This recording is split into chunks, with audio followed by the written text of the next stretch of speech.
If you like the video, make sure to like, subscribe, and comment. For more videos like this, rangers and any other profession that takes you far out into the deep woods. What are the strangest things you have seen or heard while out there? Tree planter here. We were relaxing in the truck after work one evening, central BC, maybe a kilometer from a nearby lake. We noticed an osprey, a kind of bird of prey, in the distance, flying toward us, carrying something in its talons. It was really moving, and we soon saw why. A fully grown eagle was chasing it. It was probably a couple 100 feet above us.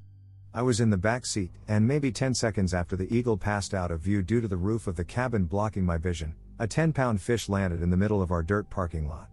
Still flopping. One of the foremen grabbed it and cooked it up for dinner. About a decade ago, while I was in the Boy Scouts, we went to a local Boy Scout summer camp to clean up after a storm. Myself and 4 other scouts were about 2 miles in the woods clearing vehicle, hiking, and walking trails. While working, we hear something on 2 legs about 50 yards off the trail. We all begin to call out because it sounded like someone walking towards us, and we figured it was a scoutmaster. When we begin calling out, the sound stops. After a while, we go back to clearing the paths. Then we hear the thing in the woods make an odd sound and run through the woods. We are all fairly freaked out by this point, so we begin heading back towards camp as a group, but we can hear the thing off in the woods running around us making odd sounds. So we all huddle up, and some younger scouts, myself included, begin to freak out, and the 17 years old in the group, our senior patrol leader, was also looking a bit worried. The thing in the woods sounded like a large man running through the woods but making odd screeching sounds. As we get about a mile from camp, we begin yelling, hoping the scoutmasters can hear us. The younger scouts are saying we should make a run for it, but our senior patrol leader told us not to so the thing wouldn't chase us like predators normally do. We continue the huddled fast walk, then we hear a truck coming down the path. This causes the young scouts to break rank and haul us towards the truck. The SPL, quickly seeing his strength in numbers advantages leaving, quickly starts to run too. We finally see the truck, which begins to stop, and the local forest ranger gets out of the truck and begins yelling, "What's wrong? Is everyone okay?" We are all yelling, "No, monster. And something is hunting us." Along with the always efficient "ah." We all get to him at the truck and he is laughing. We turn around, and standing in the middle of the trail, a huge emu. Apparently a local raises them for meat or whatever, and a few got out during the storm. A couple years ago, I went camping with my brother and an old roommate of mine. This was in one of the national forests in Oregon. We were pretty high up, kind of near an old ghost town. Not really a dangerous area, but there are a lot of black bears, and some cougars. I set up my hammock with a tarp draped over to keep the rain out. Then I got pretty drunk and went to bed. Well, since I drank my weight in beer, I woke up in the middle of the night and had to pee. I lifted up the tarp to peek out with a flashlight, and that's when I saw 2 eyes staring back at me. They were about 20 feet away. I was using one of those stupid $2 hardware store LED lights, so it didn't throw a beam. So I couldn't see what was behind the eyes. All I could see was that they were far apart. My first instinct was to turn off the light and stay where I was. But it was so close, and then I wouldn't be able to see it. We had 3 guns, but I'd left mine in the truck. I came to the conclusion that the only thing to do was to stay perfectly still and keep the light on so I could see it. So I draped my other leg out of the hammock and was ready to bolt for the truck if it charged me. I stayed in this position for what felt like forever, until I noticed that the eyes had not moved at all. So I took a chance. I slowly got out of the hammock and started moving around the eyes, keeping about 20 feet between us. I was moving towards the truck. Once I got to the side, I saw it. It was a pair of binoculars. Left open, sitting on a stump. With a light, they reflect just like a pair of eyes, and in my half-drunk state, it never occurred to me that this could be a possibility. I put the binoculars away and went to sleep. I know that this isn't an actual dangerous experience. I've actually encountered wild animals before. But this is by far the most scared I have ever been, and for the most amount of time. I work in the outdoor field and lead trips regularly. I once led a trip to the top of Mount Sterling at NC. It's a tough climb to get to the top and about 6 miles from the nearest road. I was leading a group of 8 middle school kids and had 1 co-instructor. We were camping out on top of the mountain, and it was a beautiful night with a full moon. The kids and the other co-instructor went to bed in their tents. I chose to spend the night in a hammock that night. I was really into a book I was reading, so I stayed up and read until about 10:30 p.m. I turned my headlamp off to settle in for the night. Everything around me was rather bright from the moon, and from the position I was in, I could see down the trail we had hiked to get to the top. I laid there enjoying the scenery and noticed something moving on the trail. Bears are common in the area, so I perked up. As it got closer, I could tell it was a person. We were in the middle of nowhere and there was someone hiking up the trail with no headlamp or any gear. I was just frozen watching this person move closer to our camp. They arrived at the top of the mountain where we were and just stopped. I watched as what appeared to be a man surveyed our camp. I really could only see the outline of him. He stood there for what seemed like 30 minutes but may have been 10. He then turned, sat down under a tree facing our camp. He was sitting up in a way that I knew he wasn't trying to sleep.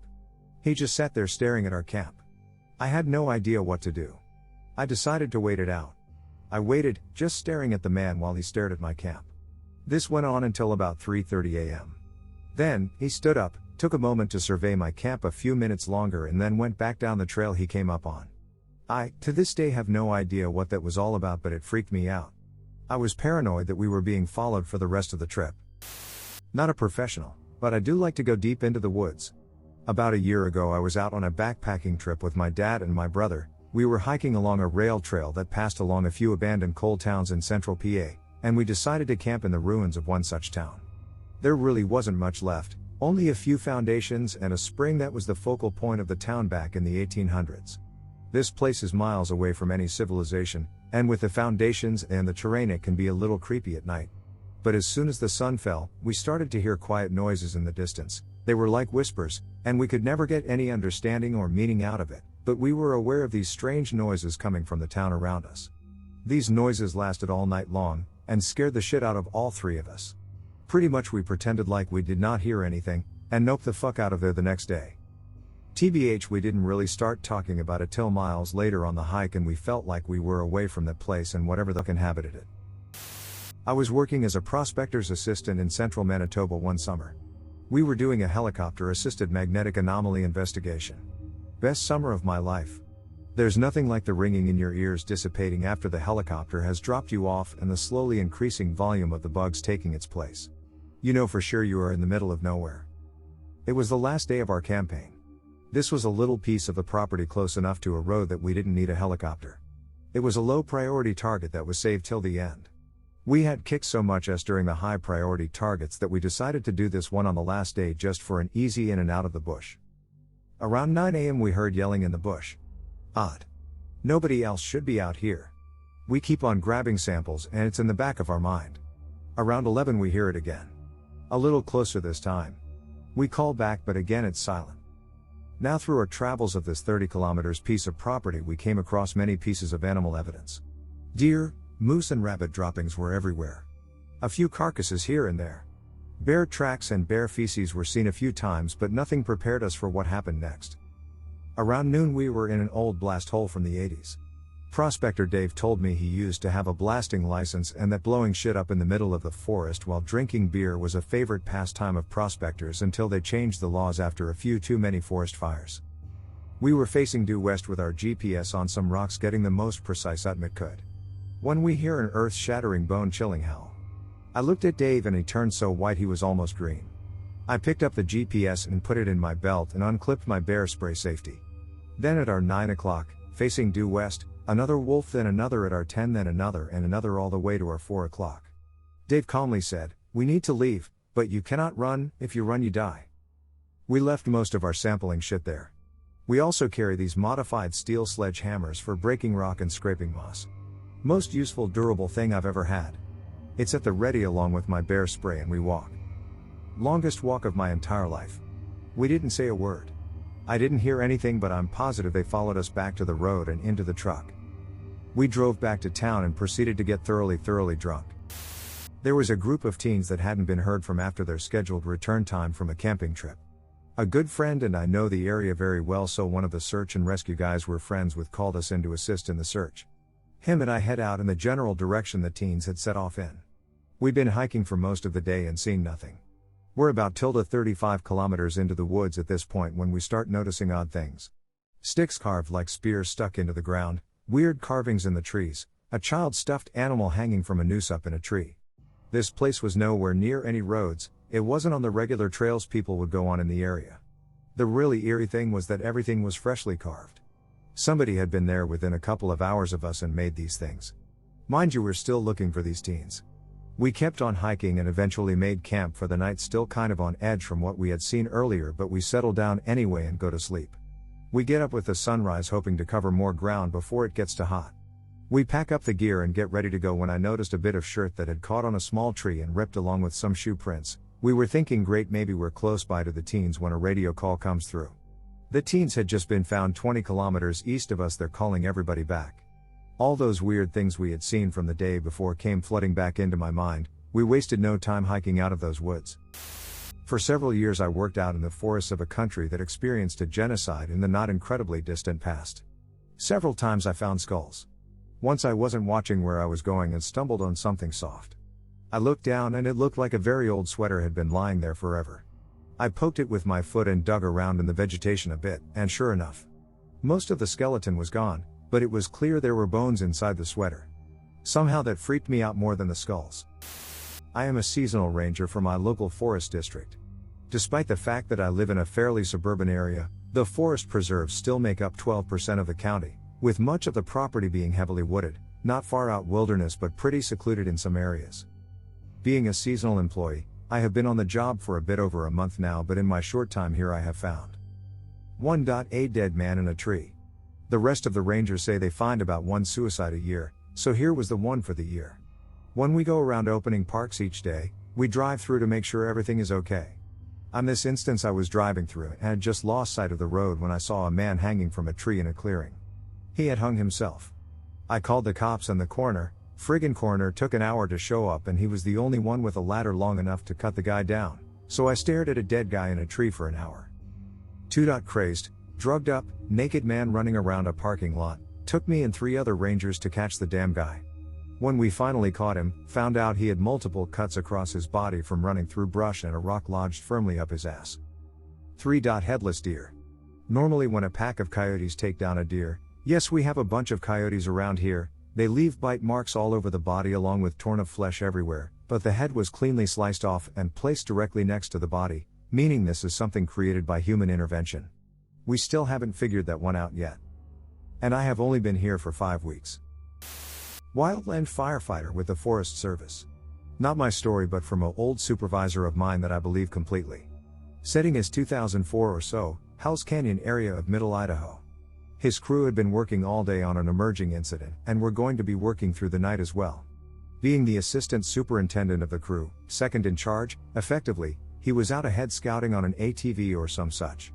He was working his way down a logging road that clearly had not been used in some time when a bobcat or lynx, it's been a few years since I heard it, appears in the middle of the road, but doesn't run away as they usually would.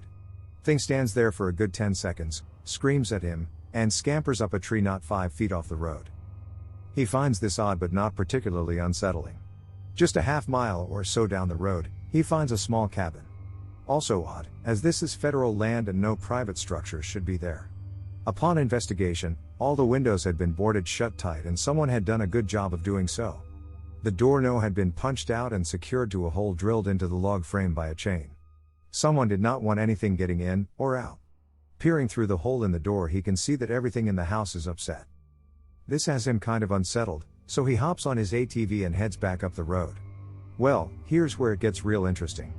Right where the bobcat had been, there stands a Native American woman, in a badly tattered nightgown and bare feet. Just standing there. He yells at her, asking if she needs help.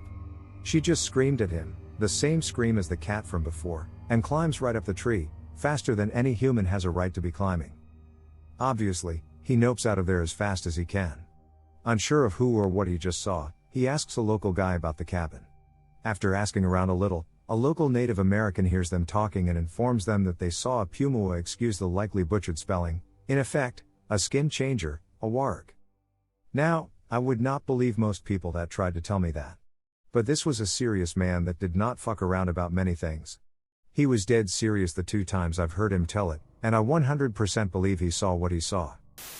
I was mapping one summer, ex-geologist, on the tundra in northern Quebec, Nunavik, approximately 150 to 200 kilometers from the nearest town.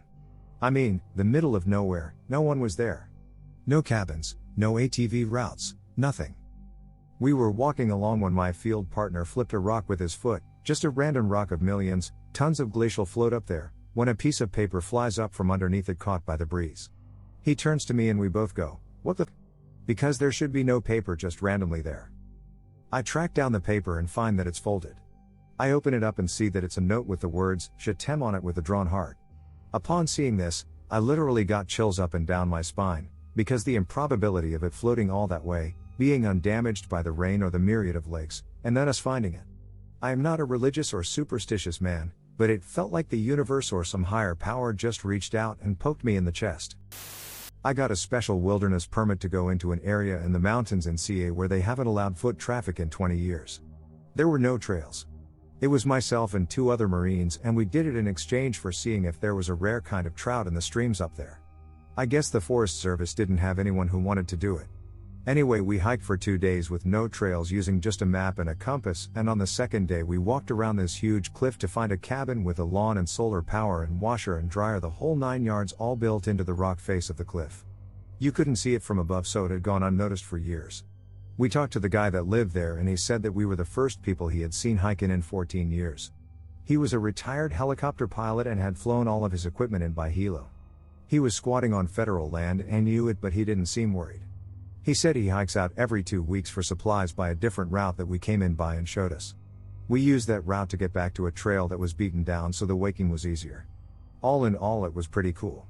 The trout the Forest Service were looking for were in the creeks, so it is still closed to foot travel, and we never told the service about the old helicopter pilot, so I would guess he's still out there. My dad and I would occasionally go hunting together when I was a kid. I was 14 and my dad knew a guy who owned what seemed to buy half of Georgia. I mean, the amount of property this guy owned was ridiculous. He let people hunt out there, and if he trusted you, he'd let you camp out there for a couple of nights if you wanted. He'd always make sure we had a way to call for help before we did it though. I loved camping out there more than I did just going hunting for a few hours then coming home. I liked the woodsman feel of living out in the woods. We woke up early one morning and hiked into the woods. It was still dark when we got to our stand. We didn't see or hear anything. Not even birds. I remember my dad commenting on it and looking back, it should have been a sign. Frustrated, we pack up and look for a spot to camp, and we would set up again later that evening. My dad suggested we go deeper in to better our chances of seeing something, so that's what we did. We hiked for a few hours, found a clearing, set up a small camp, got settled and passed the time freaking ourselves out by talking about Bigfoot and other woodland creatures. We hike a ways away from camp, set up our blind and wait. Again, nothing. We get back and our tent has been pulled up and laid flat. Not in a neat way, but it's just kinda laying there. We thought it was just the wind or something, and we didn't put it upright and it collapsed. We didn't think much of it. Since we didn't see or even hear anything all day, we decided to leave the following day and try again later that week. We settle in for the night, build a really small fire and just relax. Again, not even birds are making a sound. I remember thinking how odd it was to be this deep into the woods and only hear 1 or 2 birds the whole trip. Oh well, maybe we are making too much noise and scared everything off. We go to sleep soon after settling in. It's pitch black, middle of the night. I wake up for some reason just to try to go back to sleep. I'm in that half asleep, half awake phase when I hear laughter. I kinda jolt awake but don't hear it anymore, so I figured it was a dream. I lay back down and a few minutes later I hear it again. It continues and gets pretty loud. I wake up again, but this time my dad is up too. He whispers and asks, "Did you hear that?" And this is when my heart dropped. He heard the laughing too. It wasn't a dream. We heard it again, but it was faint, and now that I'm actually awake I am paying attention to it. It sounded kind of like several people laughing in unison. It wasn't cackling or hysterical laughter, but just kind of normal laughter. It didn't last but for maybe 5 or 6 long motherfucking seconds. I have never felt that much fear before in my entire life. We didn't hear it anymore after that, but needless to say we didn't get any sleep. We packed up as soon as the sun came up and GTFO'd. My dad was convinced someone followed us and was playing a prank. That's why we didn't see anything. He said while we were in the stand and blind, they were scaring all of the wildlife off with their unmasked scent and being on the ground. He says this, but he didn't go back out there for over a month. When he did finally go back, he mentioned it to the guy who owned the property. He wouldn't let my dad hunt there anymore. Didn't say why either. My dad thinks he made the guy think that my dad was crazy or something. I guess it is possible for someone to have followed us out there. They must be legit ninjas though, because we went out before daybreak. Nobody but the owner was parked out there that morning. There were dead leaves and sticks everywhere, and when they decided to laugh, it came from different spots and I never heard a footstep. Sorry if this wasn't really what you were looking for, but it's one of my best stories, even if nobody I tell it to believes me. I've got goosebumps. I live in Northeast Oklahoma and I consider myself a camping/fishing enthusiast. One spring night, me and two friends decide to go fishing. It's around midnight, we're going to a place that was once a maintained primitive camping area. This is not a remote location, but it's not very well known either. As we approach the turnoff for our spot, we see another vehicle slowly turning out of it, and proceeding in the way in which we came. We pass them and a friend says how he figured no one else would be around. We get to our spot, get our gear out and begin to prepare. But as we chat, drink a few beers, we all notice an unspoken uneasiness. Something is just not right. Usually a trooper, fishing until the sun comes up, but I'm the first to crack. I explain to my friends how I feel, that we should leave and I just have a bad feeling. They agree, we load up. While slowly driving through the old campground we notice some brightly glowing embers in an area where no one has been. My friend driving stops without even thinking and goes for a look. He is startled, telling us to come see. What we saw was the remains of 3 crosses, native wood that would stand about 12 inches if upright. But they had been burned, along with a small campfire. And to make it even better, all were lying on freshly turned soil, which resembled a freshly dug grave. We freaked, got hell out of there fast. Thank you sweet baby Jesus, we are home free, we all thought. When we approach the exit of the old campground we notice a vehicle parked on the side of the road. We pass it and we all realize, it's the same car we passed on the way in. There was no one in the car. They had doubled back and were likely watching us, waiting to do who knows what. It's not work, but one of my hobbies is model railroading. Some years ago, back in the late 90s, I took to building a model railroad based around a small short logging/lumber railroad which had existed in the northeast part of Georgia. The railroad itself had gone belly up sometime in the mid-1940s during the war, with the majority of the sawmill buildings and tracks being pulled up and used for scrap metal. What wasn't pulled up had been left to rot in place. Since most logging cars of the day were just wood frame structures, with only the trucks, wheel sets, and couplers being metal, I didn't expect to find that much. About 2 hours into mapping the old cuttings and bridge locations, I came to this branch line which curved off from the main. The branch wasn't on any of the maps I had, some of which dated back to the 1900s when the line was built, so naturally I became curious. Tromping along I noticed that the rails were still in place, and while it was badly grown up and the ties rotted, it looked in generally good condition. About 1.5 miles down this branch, as I came round a group of trees, I came face to face with this old steam locomotive. The thing looked like it had been there for some years, at least 50, if not more. It was battered, and severely damaged from the wildfires that run through that area from time to time. I took several photos from it, and then headed home.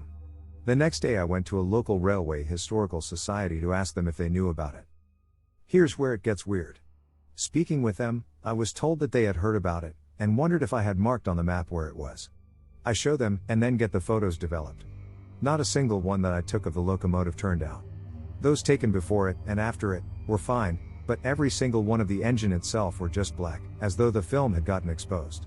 The Historical Society never found the locomotive, and I, over the course of the next year, before I moved further south, kept looking for it. Try as I might I could not find it, even following the railroad as I had before. It was almost as though the thing had never been there. This is my dad's story, not mine. He spent time in the 70s working on a major hydroelectric dam project for Hydro-Quebec, James Bay. They spent a lot of time in areas that had little or no people at all, large unsettled wilderness. He had many stories, but one that always stuck out was about this small rock near a river. It was perfectly spherical and sat in the bottom of a nearly perfect bowl-like shape on a larger boulder. He said after watching for a while they'd notice some water splash up onto the boulder, where it would form a small whirlpool and funnel out a crack. While this happened, the small rock would roll around in the bowl until it emptied. He said he went back to check it out before they left about 3 years later, and it was still happening, once every few minutes, water splashing up and the rock rolling around the bowl. Of course they weren't geologists, but their determination was over many years the rock carved the bowl and in doing so formed itself into a sphere. I thought it was a pretty neat nature thing. I have many strange stories as I spent a lot of time in the wilderness, often alone, but this one just happened a few weeks ago and was absolutely crazy. I am typing with chills running through my body and goosebumps even thinking about it. I like to camp at a lake in northern Arizona that is rather remote. My favorite spot is on a finger bluff, with cliffs on both sides, and a lake, creek, and rich wildlife zone below. This area is home to the most wildlife in Oz. Elk, deer, bear, wildcat, wild turkey, porcupine, etc., etc. A few times at this site we had headed off for day hikes, or to go to a lookout point, and returned to camp to find a pungent stench hanging over the site. I would describe it as a mix between a cow/horse stable, and horse sweat, like when you take the saddle off on a hot day, with a little bit of skunkiness. I know what elk and bear smell like. I can't explain the smell. This happened multiple times on different trips, and the strange part is that the smell is gone within a minute or two of us returning to camp. Anyway, a few weeks ago my good friend and I decided to go camping at that spot last minute on a whim. I needed to spread some of my dog's ashes in the area. We started packing up at about 7 p.m. Friday and were just getting into the off-road section by around 2 a.m. It started snowing, nearly blizzard conditions once we got off-road. It was so bad that we had to go about 10 miles per hour because the snow was blowing sideways and we could not see to navigate. It was sticking and getting deeper by the minute. We were going rather deep in, and doing some serious 4x4ing. We knew we may be stuck at the spot for a few days, but we had what we needed. We arrive at camp at about 3 a.m. and get out tent set up. The snow has stopped now and we were standing in a winter wonderland lit brightly by the moon. We decide to walk 30 or 40 feet out of camp to the cliff's edge to look at the lake before bed. The lake tapers into a creek and lush wildlife zone about 1,000 feet below us. This is awesome. To see the lake in the snow is a real treat that I hadn't experienced before. We are standing there in complete eerie silence, the kind that you only find in the snow, admiring the beauty of nature, and talking about how lucky we are to be there while sipping our beers. We notice the echo off of the opposing cliffs in the silence about half a mile away, so naturally I let out my best rendition of a Bigfoot/war cry. My buddy follows suit. We both get a few out when mid-war cry my friend is cut off by a blood-curdling animal scream from back behind us on the other side of camp, maybe 200 feet away. There is an extremely rugged cliff on that side leading down to a creek/marsh area. I have heard elk as well as wild turkey call from that area. Now, here is where my hair is standing up as I type. Before we can even process what we just heard, something very large and heavy jumps into the lake/creek directly below us with a loud thump and splash, as if someone did a cannonball, then bobbed back up to the surface. There is a delay, and then something starts kicking and splashing violently, swimming across the water toward us. You could clearly hear the legs kicking like a human, very powerfully. You could hear the concussion in the water with each kick. Splash, splash, splash, splash. It sounded like a 500-pound man who is a poor swimmer, fully clothed with boots, swimming. There was no delay in any of the actions. It was very deliberate and obvious that it was coming directly toward us. The splashing continues for a few moments, then we hear it reach our side of the water, and without any delay, you hear the dripping and the river rocks clinking as it gets out of the water and immediately starts smashing through the brush toward us at a constant pace. At this point we are looking at each other and can't believe what's happening. My friend already had his pistol holstered on his belt, but mine was back at the truck. Breaking limbs soon gave way to the sound of something scrambling over boulders as it made its way up the hill toward us. We stood there as long as we could until it was obvious it would be closing with us in a minute or less. I was no longer comfortable being there unarmed, so we both bailed back to camp to get my gun. We stood around for a while longer in complete silence, trying to hear anything, waiting for something to happen. Nothing did, and we headed to bed at about 4 a.m. The rest of the trip was uneventful. What animal, at 3 a.m., just after a blizzard, with a few inches of snow on the ground, jumps completely into freezing water and moves directly toward humans screaming loudly in the night? That is what I want to know. I can't explain it. My only explanation is that maybe if a predator was chasing something that could explain it. But why would it run up a nearly vertical 1,000 feet hill/cliff toward shrieking humans? It would be the hardest, slowest route for it to take to escape a predator. That also doesn't explain the other scream/howl we heard, or why this thing sounded obviously bipedal. The area is extremely remote, and any human or hoaxer would have been in an immediate survival situation after going in that water. Summer camp counselor here. I work every summer for a camp for 5 weeks. One time we were backpacking to the tallest peak in my state. At night me and a coworker/friend went on a night hike to get away from the kids. We laid down on a slope-in patch of grass to stargaze about a quarter mile from everyone else. As we were laying I heard the beautiful sound of water behind me, and I mean beautiful. I've never heard water running before and thought to myself, wow, this sounds beautiful. All I could imagine was crisp, clear water gracefully trickling by. I had this image stuck in my head. I had this sudden urge to go find it. Not just an urge, but a need to find the creek. Now behind us was dense forest and brush, so it would have been hard to find it at night, but it sounded somewhat close to us. Me and my friend looked at each other without saying a word. I knew he was having the exact same thought as me. I said to myself, let's wait for 5 minutes, then we'll decide if we should check it out or not. It felt like a playful presence was trying to persuade us to go over there. Then I decided we should go check it out, and we stood up without saying anything to each other. It just sort of happened. As we were approaching the sound, it became quieter and quieter. We stopped, not knowing if we wanted to continue. As we stood there, the noise of trickling water became louder and louder until it sounded like standing next to a river. I then said, let's come back tomorrow to find it, and we agreed to come back later. When I made that decision, the sound of the creek vanished along with the urge to go. There was only silence. The presence I felt earlier suddenly became sinister. It was just this dark feeling of a presence, kind of similar to knowing when someone is watching you. I felt this fear slowly creeping up from my belly. We walked back to camp quickly without speaking. Once we got back, we started talking about what just happened. My friend had the exact same urge to find the creek and same internal battle in fighting the urge to go look for it. When we got back, it was like a trance had been lifted, and only then did we realize that what happened was not normal. We both could think clearer, like a fog had been lifted. That urge I felt did not feel like my own mind's urge. It's hard to explain. Like a urge placed there because once the sound of the water stopped, the urge stopped. The next morning we went back to the spot and went to the place where we heard the creek. We looked and looked, but we couldn't find any sort of creek or water. We later looked at some maps of where we were, and there are no creeks or water nearby. I'm scared to imagine what would have happened if we followed the sound of the water because of the ominous presence we both felt. If I was by myself, I would have thought I was imaging it, but my friend thought, felt, and experienced everything I did. I don't know what it was, but it was eerie to say the least. What's strange is neither of us said anything to each other once we heard the sound of water, and yet we both made the decision to go look for it without asking each other, and both heard the sound of water becoming louder and quieter even though there was nothing there. We both felt the sinister presence trying to lure us in. I'm thankful we decided to go back later, became all of it felt off.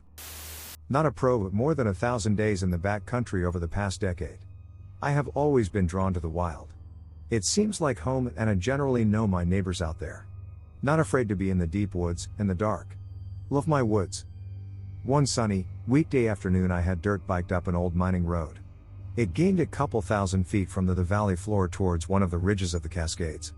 When the road gave out near the bottom of a high basin, I put on my backpack and started off cross-country toward the ridge.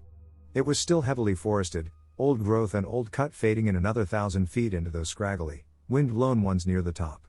About 20 minutes in and about a half mile up from me, near the tree line, I heard this thumping sound.